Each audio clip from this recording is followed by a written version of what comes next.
शिशु की रक्षा कर रहे थे और वहां देवता पुष्प वृष्टि करके उत्तरा की जय जयकार। धन्य है उत्तरा, धन्य है उत्तरा।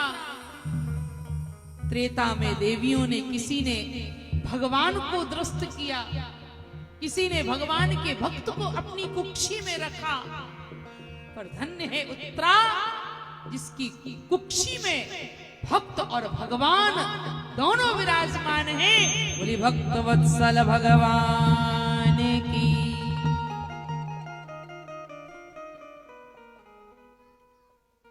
द्रौपदी दौड़ी दौड़ी आई, बेटी उत्तरा क्या हुआ तुझे?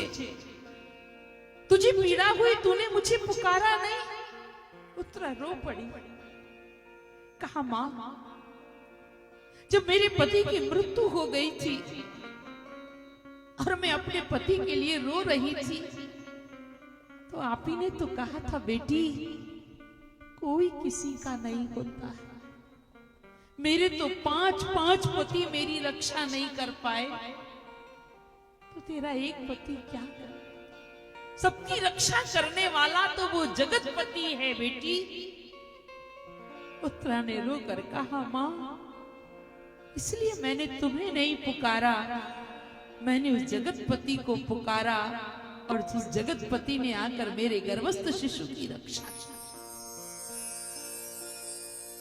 भगवान श्री कृष्ण उत्तरा की रक्षा करते हैं और फिर कुंती से जाकर आज्ञा लेते, बुआ अब मैं चलूं? कुंती रो पड़ी, कन्हैया हमें छोड़कर चले जाओगे? बस बुआ अब हो गया मेरा काम, अब जाते जाते बस एक बात कहना चाहता, तुम्हें जो मांगना हो सो मांग लो।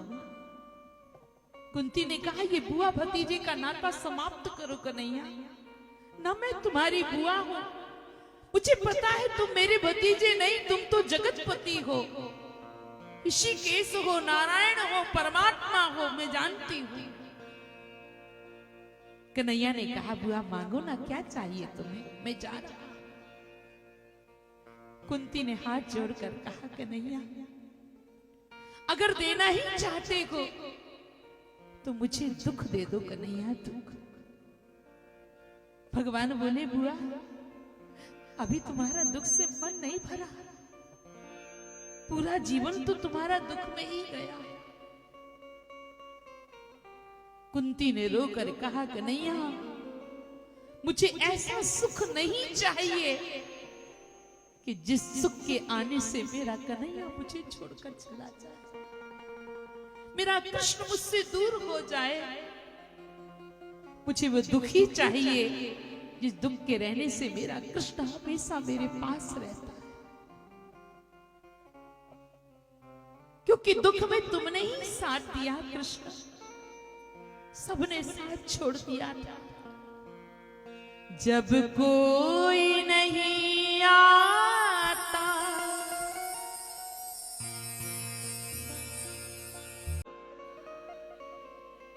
आपके जीवन में कभी दुख आए ही ना, और आए तो कन्हैया आपके दुख को दूर कर दे, ऐसी उनके चरणों में प्रार्थना है। कन्हैया ने कहा कि बुआ मुझे जाना तो पड़ेगा। क्यों? 6 महीने से बाण की शैया पर भीष्म पितामह मेरी प्रतीक्षा कर रहे हैं। 6 महीने से बाण की शैया पर लेटे हैं, एक एक बूंद रक्त की शरीर की निकाल दी और प्रतीक्षा कर रहे हैं। प्राणांत नहीं किया, प्रतीक्षा कर रहे हैं। किसकी? प्राणांत तब करूंगा, प्राण का परित्याग तब करूंगा जब सूर्य उत्तरायण में चले जाए। यही महीना सूर्य उत्तरायण में है अभी, सूर्य उत्तरायण में जाए तब प्राण का परित्याग करूंगा। किसी को भले लगता हो कि पितामह सूर्य के उत्तरायण की प्रतीक्षा कर रहे हैं, पर मुझे तो ऐसा लगता है कि पितामह सूर्य के उत्तरायण की प्रतीक्षा नहीं कर रहे हैं, बल्कि पितामह उत्तरा के नारायण की प्रतीक्षा कर रहे हैं। जिन नारायण ने उत्तरा के गर्भ की रक्षा की, वो नारायण आकर मुझे दर्शन। भगवान कृष्ण पितामह के सामने जाकर खड़े हुए और मंद मंद मुस्कुराने लगे। द्वारिका नाथ को मुस्कुराते देखकर पितामह की आंखों से प्रेमाश्रुपात होने लगे और रोकर कहा, कन्हैया, मैं तुम्हारे हंसने का कारण जानता हूं। महाभारत के सिद्ध को देखकर कन्हैया रो रहे, हंस रहे हैं, और रामायण के गिद्ध को देखकर प्रभु श्री राम रो रहे हैं। क्यों?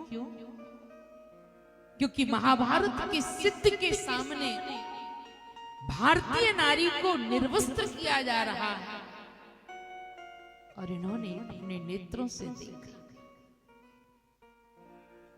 और रामायण के गिद्ध को देखकर राम इसलिए रो रहे हैं कि रामायण के गिद्ध ने भारतीय नारी की रक्षा के लिए अपने प्राण का परित्याग कर दिया, भगवान के आगमन की प्रतीक्षा। श्री राम रो रहे हैं।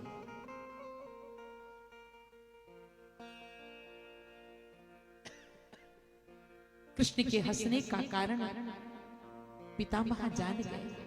मैं जानता हूं तुम क्यों हंसते, पर क्या करता।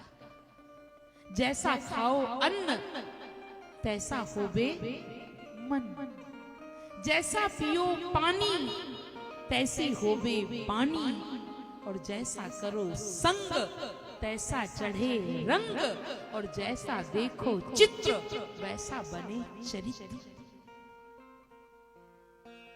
मैंने दुर्योधन का अन्न खाया था, और उसके अन्न का रक्त मेरे शरीर में दौड़ रहा था।